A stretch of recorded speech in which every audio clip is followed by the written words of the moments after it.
কী অবস্থা সবার, কেমন আছেন? ঈদের ছুটি পড়ে গেছে, সবাই চারিদিকে বাড়ি যাওয়ার জন্য দৌড়ঝাঁপ শুরু করে দিয়েছে। আমিও দৌড়ঝাঁপ শুরু করছি, কারণ দীর্ঘ 3 মাস ধরে সাইড প্রজেক্টে থেকে অতিষ্ঠ হয়ে গেছি কবে বাড়ি যাব। তো ছুটি পেয়ে গেছি, তাই সকালবেলা বাসা থেকে বেরিয়ে পড়ছি।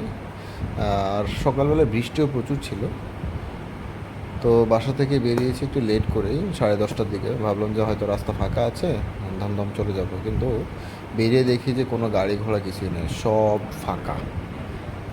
তো সায়দাবাদ আসার পরে এখানে আমি যাব হচ্ছে কচুয়াতে, বাট গাড়ি ঘোড়া কিছুই পাচ্ছি না। যাবো শ্বশুরবাড়িতে, ওখানে আমার ফ্যামিলি আছে।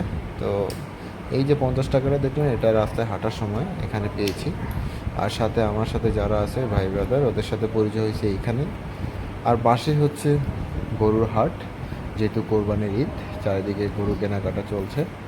তো আমাদের গন্তব্য এখন সাইনবোর্ড পর্যন্ত, ওখান থেকে গাড়ি করে চলে যাব। ধন্যবাদ সবাইকে ভিডিওটি ধৈর্য ধরে দেখার জন্য।